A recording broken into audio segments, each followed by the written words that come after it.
Story time with Keith Kalfas, reading from Robert Kiyosaki's Rich Dad, Poor Dad. Hope you're doing awesome, hope you're doing well. Shh, get the dog to quiet down a little bit. We are live. So, for those of you that don't know on YouTube, I do this thing on Facebook that's kind of gotten, I don't know, I've gotten a lot of positive feedback from it. And I call it Story Time with Keith, and anybody who's watched my channel long enough, she won't stop. This is Gracie. And she likes to growl. She loves to play with her toys. She's a good doggy. She loves her toys. So, I go on Facebook Live at night, and I will read, and I'll pick a book and read, and a lot of people on Facebook said they like it.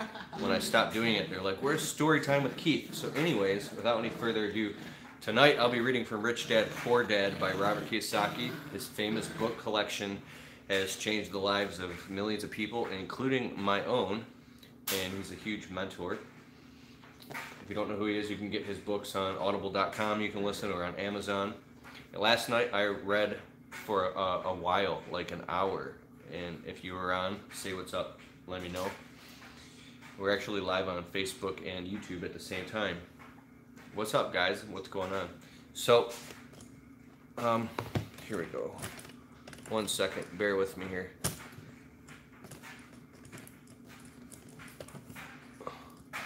I wish we had a laundry room door because the dryer is going downstairs and it's so loud it's echoing through the whole house because we have wood floors. Well, it's because there's pennies and dimes rolling around in there. Yeah. Okay. So last night I read for a while. Sorry I can't go back again, but I'm going to pick up where I left off. So basically, I'll tell you where I started. This is very important. Kiyosaki tells the story of how he has a rich dad and he has a poor dad. Well, his poor dad was his well-educated biological father who went to school, worked hard, got good grades, and a nice, safe, secure job in the education system. He had a very well-paying salary with a pension and insurance and benefits, but he worked himself to death and he died, you know, not being wealthy. His rich dad was his best friend Mike's dad, who became a multi-millionaire and left tens of millions of dollars to his family by the time that he died.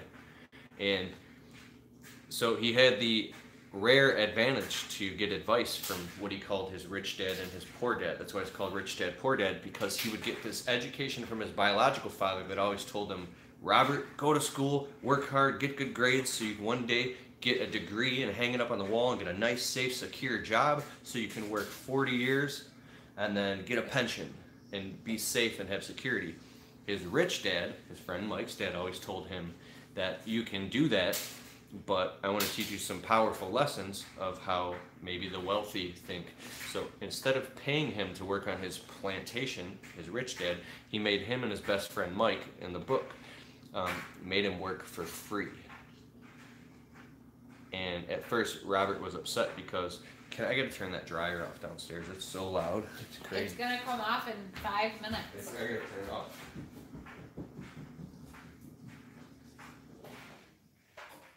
Oh God! Sounded like World War III. Okay. A little bit of silence.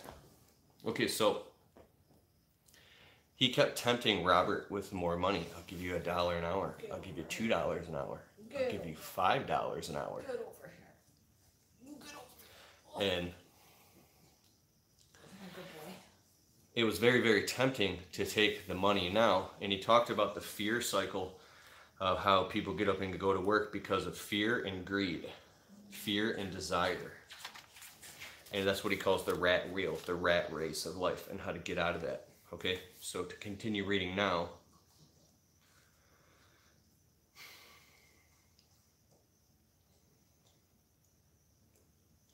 So as I get going, you have to stick with me for a second. And if you're just joining, we're reading from Rich Dad, Poor Dad.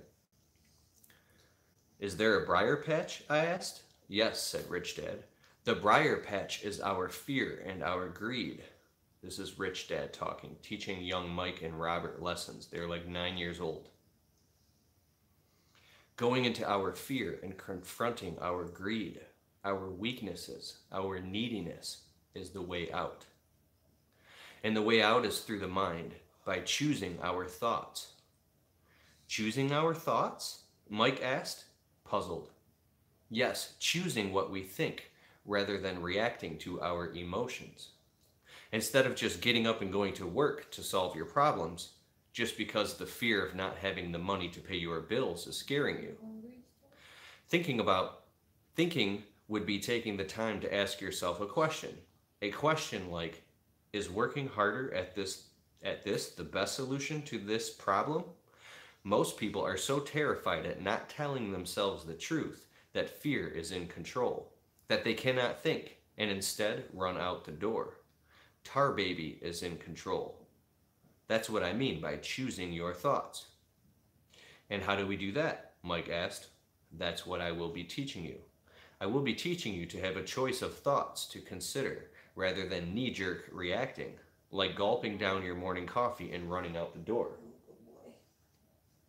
Remember what I said before? A job is only a short-term solution to a long-term problem.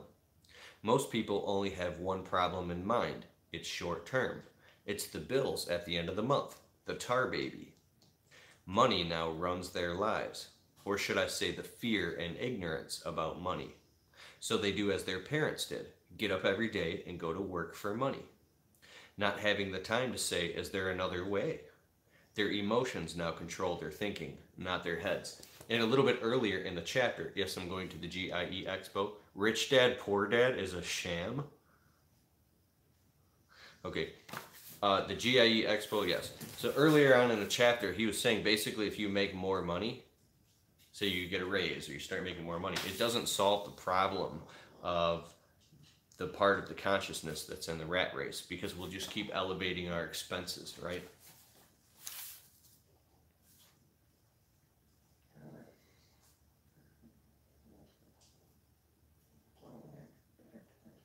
If Rich Dad, Poor Dad is a sham, I'm sorry, somebody just commented that this is a big sham.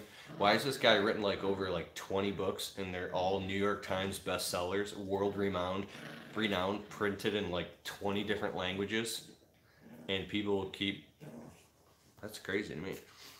I don't think you can like have that much notoriety if you're like a sham. I don't know. Remember what I said before, a job is only a short-term solution to a long-term problem. Oh yes, I hear that all the time, said Rich Dad. I hear things like, well, everyone has to work, or the rich are crooks, or I'll get another job. I deserve this raise. You can't push me around, or I like this job because it's secure, instead of, is there something I missed? Is there something I'm missing here? Which breaks the emotional thought and gives you the time to think clearly. I must admit, it was a great lesson to be getting, to know when someone was speaking out of emotions or out of clear thought. It was a lesson that served me well for life, especially when I was the one speaking out of reaction and not from clear thought. What's up, Joe DePace, Matthew Young?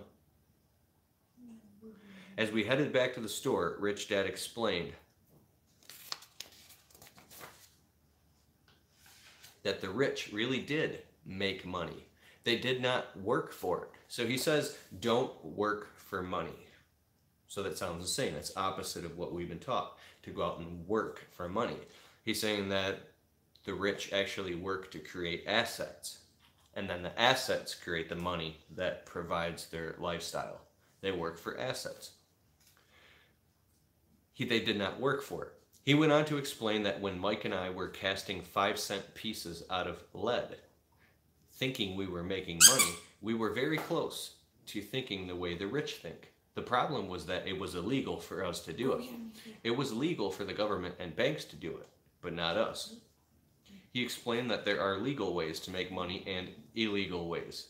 Rich Dad went on to explain that the rich know that money is an illusion, truly like the carrot for the donkey. It's only out of fear and greed that the illusion of money is held together by billions of people thinking that money is real. Money is really made up. It was only because of the illusion of confidence and the ignorance of the masses that the house of cards stood standing. In fact, he said, in many ways, the donkey's carrot was more valuable than money. I have to loosen my belt. We just got back from my cousin's graduation party, and I ate a lot of good food. He talked about the gold standard that America was on, and that each dollar bill was actually a silver certificate. What concerned him was the rumor that we would someday go off the gold standard and our dollars would no longer be silver certificates. If you're on here right now, and if you stay on for a few minutes, if you can, I know you're probably holding your phone right now watching. What's up? As we get into the chapter, and if we can settle into a groove and read for a little bit, I bet you that there will be something in here that will give each and every one of us an aha that will go to bed tonight with a profound golden nugget, because this book is amazing. What happens, boys, when all hell is going to break loose? The poor, the middle class, and the ignorant will have their lives ruined, simply because they will continue to believe that money is real and that the company they work for or the government will look after them. We really did not understand what he was saying that day, but over the years it made more and more sense. Seeing what others miss. As he climbed into his pickup truck outside of his little convenience store, he said, "Keep working, boys, but the sooner you forget about needing a paycheck, the easier your adult life will be. Keep using your brain, work for free, and soon your mind will show you ways of making money far beyond what I could ever pay you. You will see things that other people never see, opportunities right in front of their noses. Most people never see these opportunities because they're looking for money and security, and that's all they get. The moment you see one opportunity, you will see them for the rest of your life. The moment you do that, I'll teach you something else. Learn this, and you'll avoid one of life's biggest traps. You'll never, ever touch that tar baby." Mike and I picked up our things from the store and waved goodbye to Mrs. Martin and went back to the park, to the same picnic bench, and spent several more hours thinking and talking. If you're just joining now, Storytime with Keith, I'm reading from Robert Kiyosaki's Think and Grow Rich. Thank you, Robert. You guys can get the book on Audible or Amazon.com. We spent the next week at school thinking and talking. For 2 more weeks, we kept thinking, talking, and working for free. See, Mike, the rich dad, he wanted Robert and his friend to work at his plantation for free, without pay, because he didn't want them to get addicted to the security of money. He was trying to teach them a profound lesson. At the end of the second Saturday, I was again saying goodbye to Mrs. Martin and looking at the comic book stand with a longing gaze.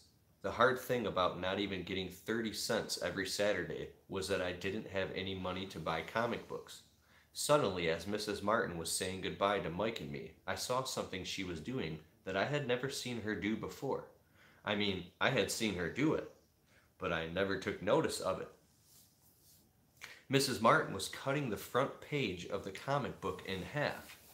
She was keeping the top half of the comic book cover and throwing the rest of the comic book into a large brown cardboard box.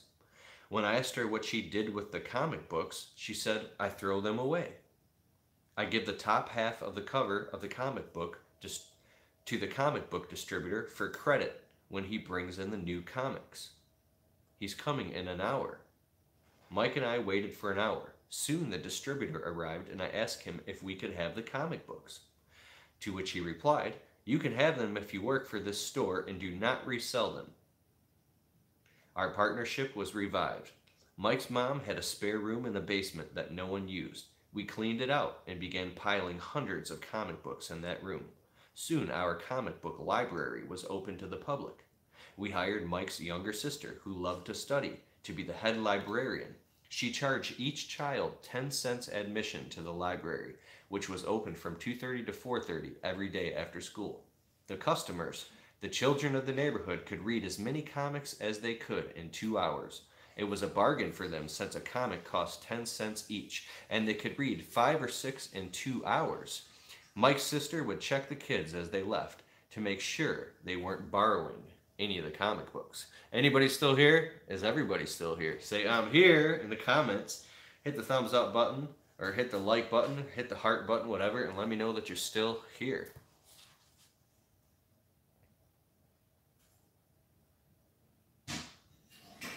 She also kept the books, logging in how many kids showed up each day, who they were, and any comments they might have. Mike and I averaged $9.50 per week over a 3-month period. We paid his sister $1 a week and allowed her to read the comics for free, which she rarely did since she was always studying. Mike and I kept our agreement by working in the store every Saturday and collecting all the comic books from the different stores. We kept our agreement to the distributor by not selling any comic books. We burned them once they got too tattered. We tried opening a branch office, but we could never quite find someone as dedicated as Mike's sister we could trust. At an early age, we found out how hard it was to find good staff. 3 months after the library first opened, a fight broke out in the room. Some bullies from another neighborhood pushed their way in and started it. Mike's dad suggested that we shut down the business. So our comic book business shut down, and we stopped working on Saturdays at the convenience store. Anyways, Rich Dad was excited because he had new things he wanted to teach us. He was happy because we had learned our first lessons so well. We had learned to have money work for us. By not getting paid for our work at the store, we were forced to use our imaginations to identify an opportunity to make money. By starting our own business, the comic book library, we were in control of our own finances, not dependent on an employer. The best part of that was our business generated money for us, even when we weren't physically there. Our money worked for us. Instead of paying us money, Rich Dad had given us so much more. Lesson number 2. Why teach financial literacy? Yeah, dog.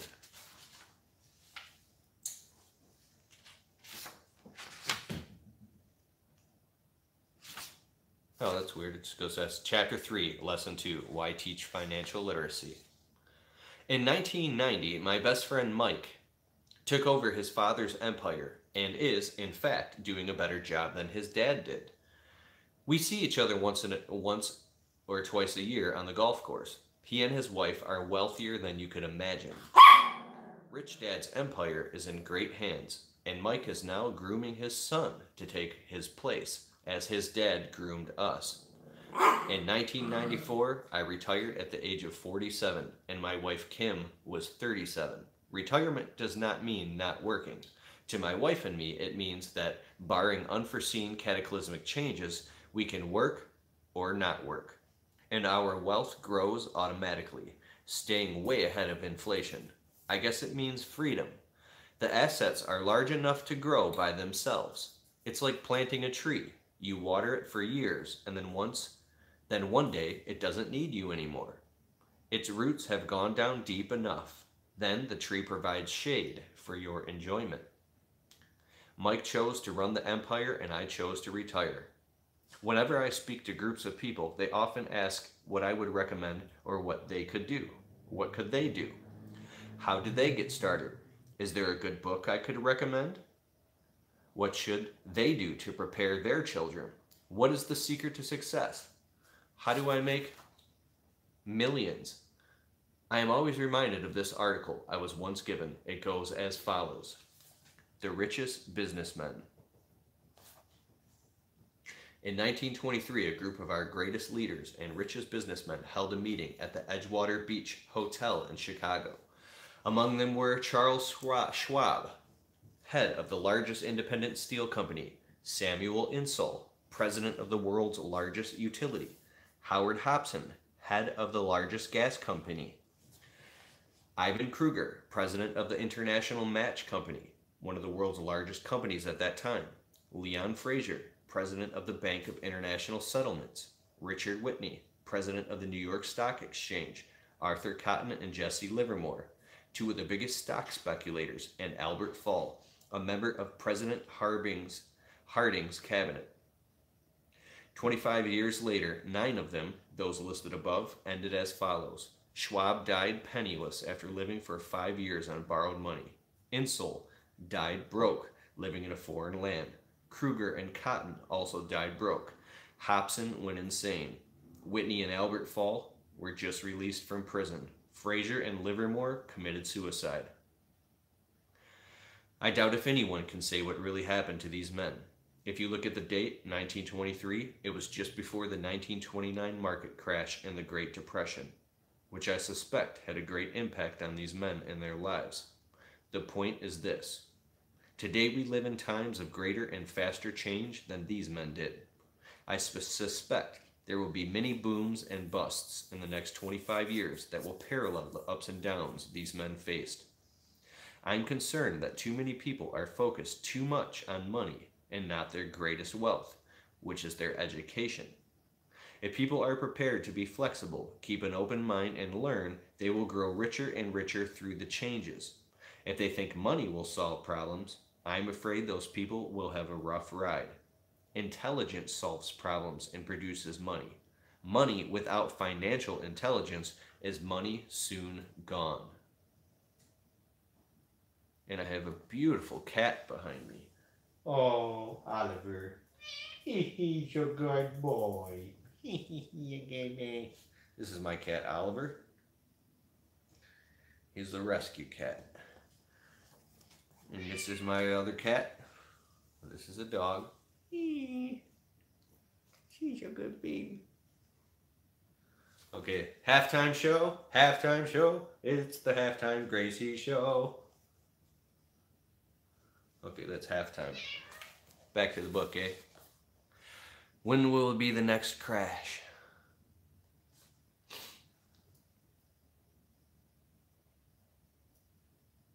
Most people fail to realize that in life, it's not about how much money you make, it's how much money you keep.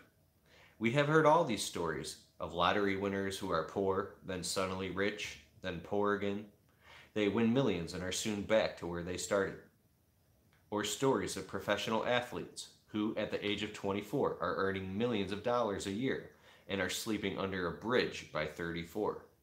In this paper, this morning, as I write this, there is a story of a young basketball player who a year ago had millions. Today, he claims his friends, attorney and accountant, took his money, and now he works at a car wash for minimum wage. He is only 29. He was fired from the car wash because he refused to take off his championship ring as he was wiping off the cars. So his story made the newspaper. He is appealing his termination, claiming hardship and discrimination, and that the ring is all he has left. He claims that if you take that away, he'll crumble. In 1997, I know so many people who are becoming instant millionaires. In the roaring 20s, it's the roaring 20s one more time. And while I am glad people have been getting richer and richer, I only caution that in the long run, it's not how much you make, it's how much you keep, and how many generations you keep it. So when people ask, where do I get started? Or tell me how to get rich quick, they often are greatly disappointed with my answer. I simply say to them what my rich dad said back to me when I was a little kid. If you want to be rich, you need to be financially literate. That idea was drummed into my head every time we were together. As I said, my educated dad stressed the importance of reading books, while my rich dad stressed the need to master financial literacy. If you are going to build the Empire State Building, the first thing you need to do is dig a deep hole and pour a strong foundation. If you are going to build a home in the suburbs, all you need to do is pour a 6-inch slab of concrete. Most people, in their drive to get rich, are trying to build an Empire State Building on a 6-inch slab. Our school system, having been created in the agrarian age, still believes in homes with no foundation. Dirt floors are still the rage. So kids graduate from school with virtually no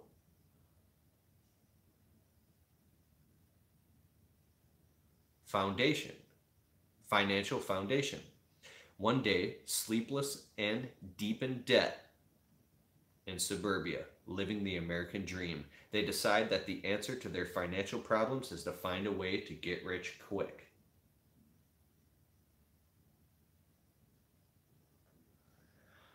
Oh, the Wife-a-tron? Wife-a-tron, Wife-a-tron. Hey, over there, it's Wife-a-tron. Put the Wife-a-tron on the spot. I'm caught. They were asking about you, Wife-a-tron. Hello. Wife-a-tron. Construction on the skyscraper begins. It goes up quickly, and soon, instead of the Empire State Building, we have the Leaning Tower of suburbia. The sleepless nights return. As for Mike and me in our adult years, both of our choices were possible because we were taught to pour a strong financial foundation when we were just kids. Now, accounting is possibly the most boring subject in the world. It could also be the most confusing. But if you want to be rich long term, it could be the most important subject. The question is, how do you take a boring and confusing subject and teach it to kids? The answer is make it simple. Teach it first in pictures. What's up, Chris Geisen, Wander Guerrero, George Robles, Elizabeth Walden, Warrior Will, Christopher Caudill, Ken Postal, FPK Blast, Josh Nunes, Affordable Door and Gate, Superior Yard and Property, Keith Hornberger, Mike Van Diemen. What's up, James Shields, Tyler Doherty, Jose Barajas, John P. Fauci, John Barajas, Nate Brott, Paul Terry, Luke William Mitchell. What's up, my ninjas? Yeah, dog. My rich dad poured a strong financial foundation for Mike and me since we were just kids. He created a simple way to teach us. For years, he only drew pictures and used words. Mike and I understood the simple drawings, the jargon, the movement of money. And then in later years, Rich Dad began adding numbers. Today, Mike had gone on to master much more complex and sophisticated accounting analysis because he had to. He has a billion-dollar empire to run. I am not as sophisticated because my empire is smaller. Yet we come from the same simple foundation. In the following pages, I offer you the same simple line drawings Mike's dad created for us.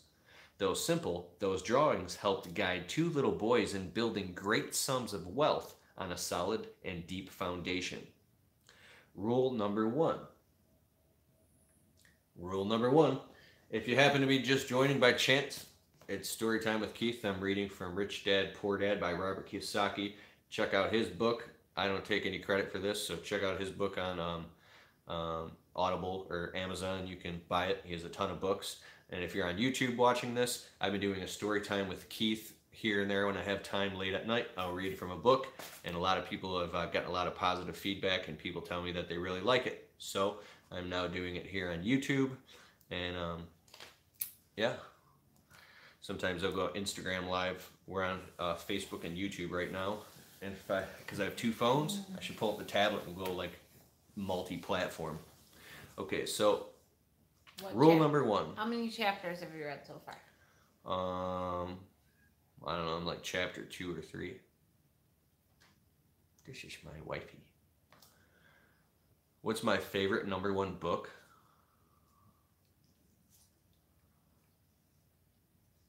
That's impossible to answer.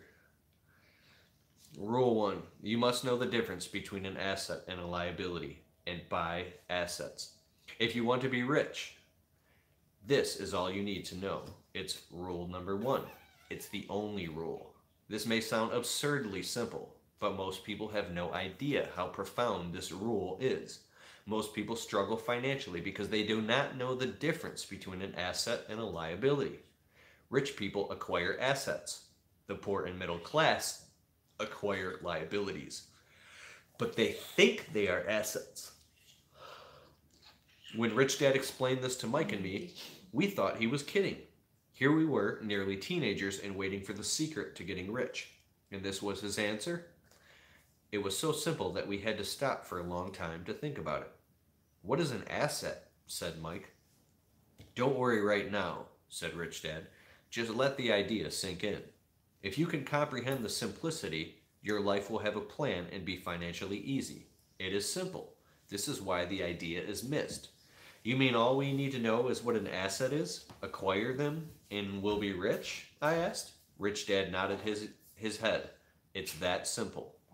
If it's that simple, how come everyone is not rich? I asked. Rich Dad smiled. Because people do not know the difference between an asset and a liability. I remember asking, how could adults be so silly? If it's that simple, if it's that important, why would everyone not want to find out? It took our Rich Dad only a few minutes to explain what assets and liabilities were. As an adult, I have difficulty explaining it to other adults. Why? Because adults are smarter. In most cases, the simplicity of the idea escapes the most adults because they have been educated differently. Honey. Honey. What? Will you please grab me a Gatorade out of the fridge? Grab you a Gatorade? Yeah. I don't ask her for stuff a lot, but it feels really good if I ask her for like something and she actually brings it to me.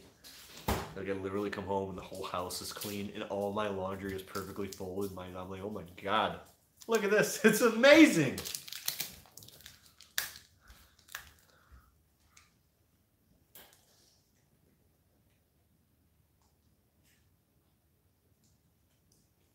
Oh.